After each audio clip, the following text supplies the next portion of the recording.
Refuge Nation. Welcome to the Refuge Collective podcast, where we feature real people with real stories to share. And tonight we have two of my favorite people, Jake and Aaron. You might know them as 12C and the 12C Conditioning's wife.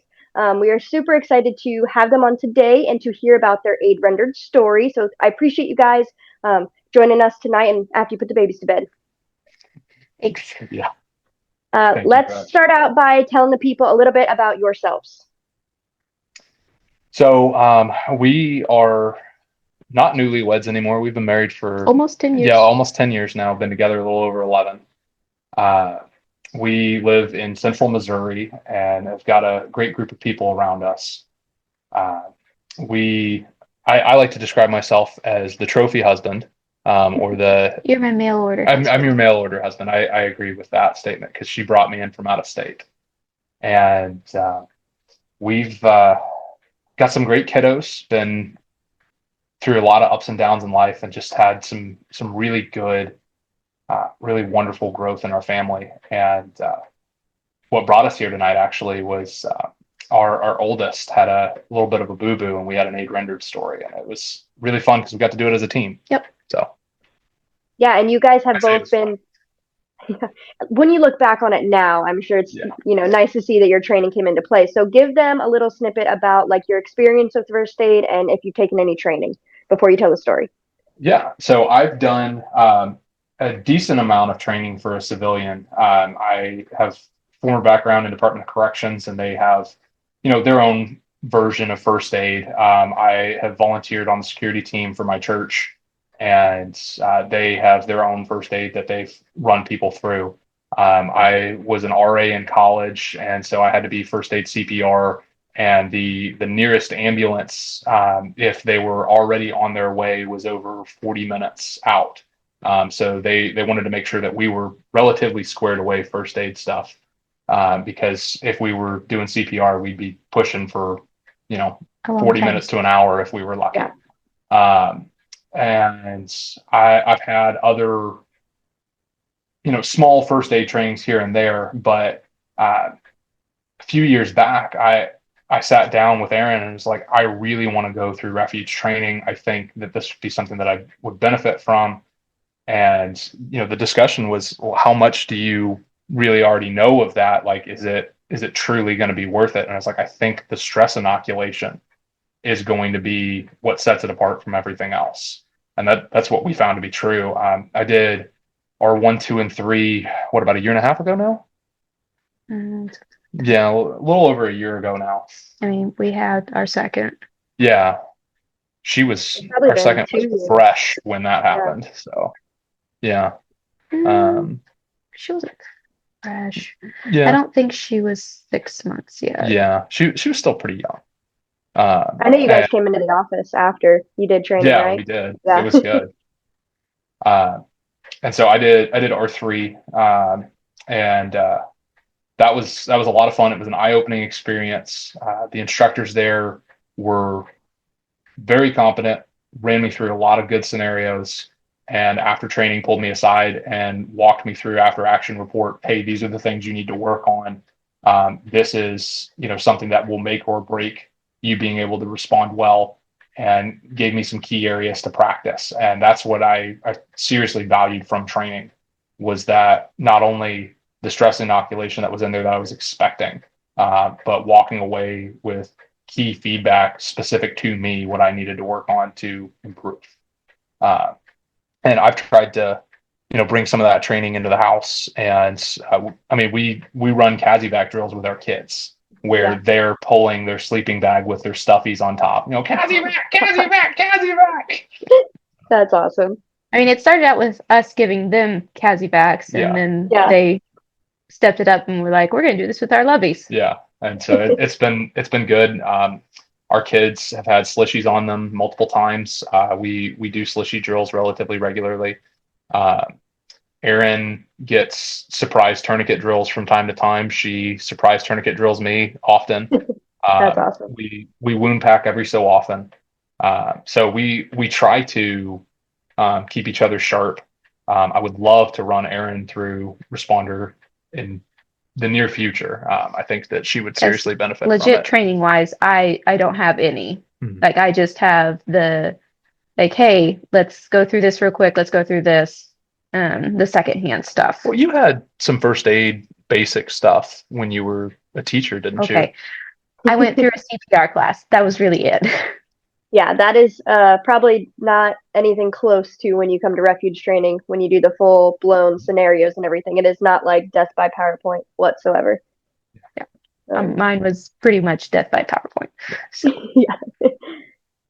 Which it has its place, but I don't think in training that's made to save somebody's life, that it should dwell on that for any real length of time. I think. Yeah. I mean, we do have PowerPoint in the beginning there, and then those reps and sets are what really matters, and the stress inoculation, like you said. Huge part. Yeah, the reps and sets definitely set you guys apart from a lot of the other training that we've seen. So. Yeah. Okay, so that was your training. What do you both normally EDC? Which is everyday carry, in case people are listening. Don't know. Well, other than my Master Blaster and Reload and pokey thingies, in that same rig, I have a slishy ready to go, because I figure that I can use the slishy not just on kiddos, but myself if I absolutely had to. Yep. And I actually have a video on that rig for people who want to see it. I can send you guys the link to that if you want it. I do carry a soft tee with a set of shears in a back pocket, and then I like to have 3 sets of gloves in one pocket that are pretty well ready to go, because I have had instances in Department of Corrections stuff where I was the only one with gloves and I had to pass out to other people, and there were known substances in the area. And so PPE is a thing, Yeah. And then without giving away anything super fantastic, but like flashlights are a thing, and they can make or break not just training scenarios, but real world things too. Like even in the daytime, like we've passed flashlights out to kids. So that way they are occupied while aid is being rendered, and that's a 2 is 1 and 1 is none thing. Yeah, for sure. And then my ankle kit is loaded with more than what it originally came with, and then I have an additional backup flashlight in there on top of like quick clot, pressure dressing, chest seals, all the goodies in that ankle kit. So I usually just on my person roll around with, not an overwhelming amount of medical, but enough to be dangerous. And that doesn't count like our adventure kit that rides in the car when we all go together. That doesn't count the boo-boo kit. That doesn't count other things like that. So. Yeah. Aaron, do you keep things on you or near you? I mean, the adventure kit in the car, I'm sure, is always close by. I'm pretty much home almost all the time. So we've just got the adventure kit centrally located. Yeah. And we have other medical staged. So, but when you're out and about, I mean, I've got the boo-boo kit in the van, but that's about it. And that boo-boo kit is now like trauma rated too. So yeah, I was gonna say I would not. You've added some stuff. Yeah, I would not expect any of your kits to stay standard. I'm sure you've like plus to them to the max. Pro tip: that pocket on the boo-boo kit that you guys throw the S mark in. Yep. It fits a set of combat gauze really well on top of that S mark. So I mean, that price point jumps you, but it's nice. Which is why we moved as Refuge hemostatics to add-ons, because it does add just such a price jump there. We were like, okay, we'll just leave it optional for people. Like they can add it later, things like that. So, okay. So story time, aid rendered, share it. I want to hear it from make sure we hear Aaron's side here too. Yeah. Well, so we'll start with mine. So we were at a birthday party at our event center, and it has concrete and then tile floors. So not the kindest thing for little children's heads. So our kid, our oldest one, he's running around doing, 4-year-old stuff. Yep. And next thing I know, I've got a mom running up to me saying, "Your kid is bleeding." Which is not the thing you want to hear. No. And I start to just like take off because I'm like, my kid's bleeding. Yeah. And then I'm like, wait, hold on. I've got 2 other kids that need to have eyes on them while I'm going to help. And so I catch eyes with another mom, and I'm just like, and she gives me that nod. And I was like, okay, we're good. And I run over, and it was a little overwhelming to see the amount of blood that was all over my kid and all over the floor from a simple head wound. Yeah. And so, first thing I'm doing is I'm running over to his head. I'm just holding his head and like trying to get him to breathe. So it's like, I need you to stay calm because I know that's going to make things worse. It's going to make you bleed more. And so I was focusing on breathing with him. And when Jake needed something, that was really my role, was just support. Well, that calm is contagious, and it really does matter. The other parents that were in the area fed off of that. So yes, and we did have another mom that was also over there with us, so that was helpful because she was also trying to talk to him. So I was focused on getting him to breathe, and she was focused on getting his mind off of things. Yeah. And then there was all kinds of other people that were also there that were like, how can we help? How can we help? How can we help? Yeah. And Jake did a very good job of delegating, so that was helpful. Yeah. Yeah. So that day was quite chaotic. Not only was it just a good birthday party, the little boy who we were celebrating his birthday, he's just had a rough couple of years, and so as a group, we were all celebrating him being alive. And so that was a really special birthday for us being there. And I remember we were pissy with each other that day. We were very pissy. Like, just it was one of those, like, why are we even going to this? And just focused on all the wrong things. And I was in the middle of talking to a friend and kind of just not really venting, but like, hey, check in. Hey, how are you doing? And I was like, I'm honestly kind of in a bad mood, and like all this stuff. And then all of a sudden, these 3 little kids run up to me. Your son is bleeding. I'm like, oh, okay. And so I turn around thinking, that he's just like, scraped his knee or something. And I see him from across the room, and he's holding his head, and blood is gushing out from the side of his head. And I'm just like, oh, okay. He's bleeding, and that's not necessarily how I phrased it at the time, but PG audience.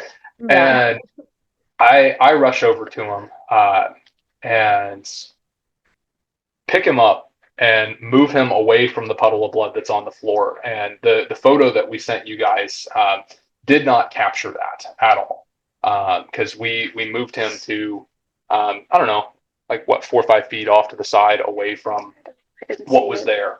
And it's one of those that, because there were people around, the blood loss, I don't think, was in the danger zone. But if he had been unattended, it could have been a bad situation. And so move him over, and I immediately take my thumb and just put pressure on that head wound. And I have him positioned to where he is a lot more stable, and I'm making eye contact with him. It's like, hey, buddy, I'm going to take care of this. Put pressure on him. Erin runs over to me, and she's starting to do her thing, like, hey, I need you to breathe. Like, this is what we're going to do. Mommy and Daddy are here to take care of you. Trying to hold him still, right. Too. And so I deploy ankle kit, which, fantastic. It deploys one-handed. That is seriously good design on you guys.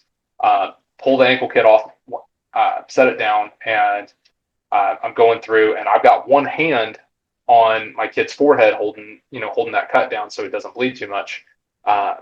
And then I'm looking through, and I'm just like, the only gauze I have is combat gauze. Today's the day. So I like, hey, I'm pulling these out. So like, kid, you're getting the good stuff. Yeah. I pull them out, and I hand them to Erin, and I was like, I need you to open these. And so she rips them open, like half the combat gauze. I had to rifle through your whole kit to find what we needed. Like, I pulled every single thing out because I didn't know where it was. Well, and you didn't know where it was either. I asked. I knew where it was. I couldn't articulate where it was. That was my problem. And so that's, Yeah. on us training scars. Hey, you need to be able to articulate to someone else specifically where it is. So be familiar with where your stuff is. Yeah. So, you get where the it is on your where it is on your ankle, I'm sure was different than where it was when it was laying down flat on the ground. That too. Yeah. So it comes out, and then I really only needed, I don't know, 6-8 inches of it. But that combat gauze is long, and I would rather have it and not need it than the other way around. But for the size of the wound, if we were going to do the hemostatic side of things, the regular quick clot would have been more than sufficient. But a $2 thing of gauze would have been sufficient for what it was. It just would have taken a lot longer. And not truly wound pack since it's a head wound, but get everything covered, get some solid pressure on it. And I will say this, that paraffin clay works fast. It was very, very nice to see that it stopped bleeding as quickly as it did, a minute or so, and it was taken care of. Cut the section of the gauze free, and then we take a NAR pressure dressing and pull it off, and just minimal pressure on the head, because you don't wrap a head wound tight, but minimal pressure to keep the bandage in place. Everything on there, and then secured the clip on it, cleaned up. And I will add that in all of this, there was another mom beside Erin who was very, very good, and she took instruction well. And then there was another mom who was running around who was frantic, and she's like, "What do we do? What do we do? What do we do?" And it's like, "Hey, my son needs a glass of water. Why don't you go get him something to drink?" Yep. And she was on a mission, let me tell you what. So she was helpful somewhere else. And she comes back with water, and we just give her piddly little things to do from there. But by that time, the situation was relatively controlled. Passed out flashlight to our son, let him play with that. That helped keep his mind off of things. And we actually continued at that party for another. Well, because we didn't think he needed stitches. Yeah. Because I asked, I was like, "Hey, is this something that he's needs to go to urgent care for or whatever, so that he can get stitched up?" And Jake's like, "Oh no, he's fine. My thumb was in there. It's not that deep." Yeah, and it wasn't deep, but it was wider than I realized. But when we got home, it looked a lot deeper. Yeah, and so probably most of the swelling, but still, I was like, "That's really deep. Yeah. Are you sure he doesn't need stitches?" So we hung out there for a little while longer. Came home, normal routine. Got the youngers down for naps, and did a bandage conversion after that. And that was when we made the determination, like, okay, yeah, this needs stitches, and I'm not confident enough in my suturing ability to do it without lidocaine on my son. So, like, let's let someone professional do this. And got stitches on it, and he took 7 stitches like a champ. And I pulled him out. What was it, Sunday that I pulled him out? Mm-hmm. Yeah, I pulled him out Sunday, and he took that like a champ. It was fantastic. He's a good little trooper, let me tell you. Yeah. And then Jake went and bought the sutures kit so that he could practice. The practice kit, that was a lot of fun, and we've played around with that a little bit as a family just to get more comfortable with it. So yeah, and there's some good videos you can find for knot tying, and using those suture kits. So practice makes better, I should say. I'm not sure, you'd have to have a lot of experience to get perfect with those sutures, but I've played around with it a little bit, and I'm still like, I don't know if I'd actually do it to, especially a 4-year-old, like, maybe my husband, I might do it. Not without lidocaine. I've stitched myself up before, and I wasn't worried about it looking pretty. So it's one of those that the more practice, it's interesting to see, and we're getting better at it. I was really thankful he had the training and he had his kit on him, because when Jake was first doing the training, I grumbled, because we went with them down, and I had the kids in a very unfamiliar place that was not baby proofed, and so I was like, this is really hard on me. And that day I was really thankful that he had went and gotten the training, because I was like, you used it today, and it made every dollar worth it. Yeah. Yeah, definitely paid off, I'm sure, in that moment. Other than the like communication training with where your stuff is in your personal ankle kit there, were there any other takeaways from it? So it caused me to reevaluate what I was carrying in my ankle kit. I like having the combat gauze, but I've added an additional set of gauze in there that, just a set of compressed gauze that Okay. gives me additional options. So I'm not saying that I want to withhold combat gauze from someone that needs it, Oh but if yeah. the situation didn't dictate it, um, I've got Curlex in there now. I've got some regular Z-fold gauze in there, and then the combat gauze. So more options is something that I added, and then it's given us a lot more perspective on how to drill together, because I think we've been drilling each other, but we not really haven't. working Yeah, as a we team. haven't focused on what does that teamwork shift look like. Which I think the 2 times that we have had to actually deploy first aid as a team, I think we've done relatively well. Yeah, we've done well, but it's also the how do we empower each other? Yeah. Well, I'm sure after 10 years of marriage and 11 years being together, like, you know how to communicate with each other at least, you know? You would think. I mean, I'm an expert in upsetting my wife. So. Oh, every husband is. You know exactly the things that annoy us, and you just do those little things. Every wife feels that. Yeah. I will say the mom that was over there helping us, asking, questions, trying to keep our boy occupied, his mind off of what was going on. Later, I think it was the next day, we were talking again, and I was thanking her for her help and whatnot. And she mentioned, she's like, I don't know what I would have done if that had been my kid. Because she's like, I wouldn't have had what we needed. I wouldn't have known what to do. So she was like, I was really glad that Jake did.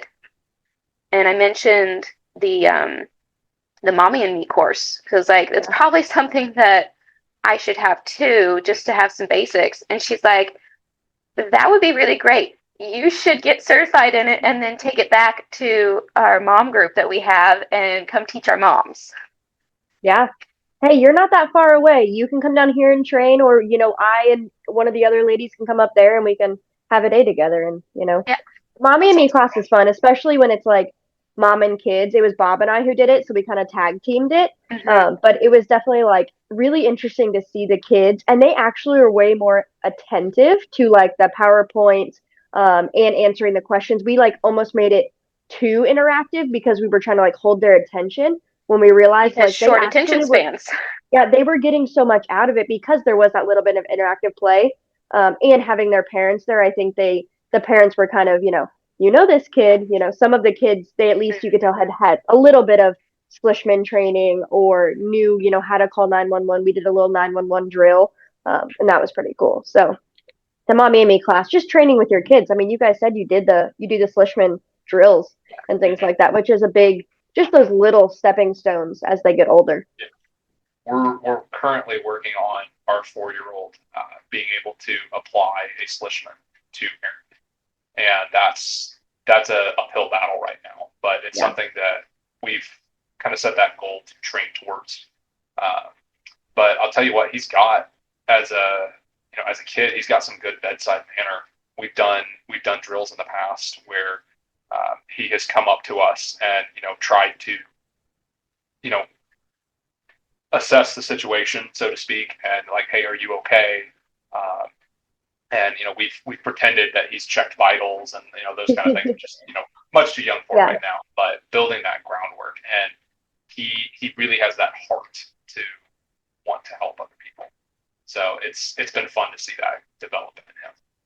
Yeah. And teaching them self-evaluation. I do that with my kids often. It's like when they get hurt, you're like, okay, are you bleeding? Like, feel your body, what's hurting, just to have them kind of like think about it for a minute. And that calm is contagious, like you said. It's huge, especially with kids, and the redirect, like getting their mind off of it, I think is another like key point to kind of keep them calm. I will say our Any- 2-year-old managed to effectively call 911 on accident. Oh yeah, that's always the best when that happens. I mean, She clicked that side button 5 times on my phone, and there it oh, went. she SOS'd it, huh? Yeah. Oh We just man. have to we just have to know how to throttle that now. So Did you catch it in time before it actually called them? No, and so then we had visitors, Oh man. making sure that I everything was okay. Yep. I remember one of my sisters doing that to my parents, and I'm like, it wasn't me, it was her. Like, as the oldest, I knew. I was like, this is not my fault. Um, Well, and then Parents later have I been talked there. with my dad, and because he was fire chief, he was volunteer firefighter, he had some first responder stuff, and I was like, I should have stayed on the line, shouldn't I? And he's like, yeah, you should have. I was like, I'll know next time if it happens. Yep. You live and you learn.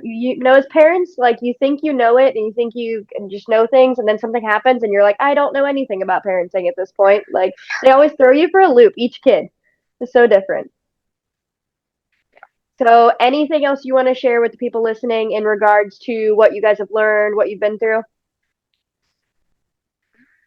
I mean, I would say that I benefited from training more than I can articulate. I remember telling TJ after I want to say like 4 hours into training that the first hour of R1 was worth the full price of essential responder. Yeah. And I don't know how to articulate that to somebody who is on the fence about whether or not to go to training. But I got so much out of it, even covering material that I was familiar with. The reps and sets was priceless. And so I would say that that's something that I have carried with me, and I really advocate for people going through training just to learn what their breaking points are and where to improve.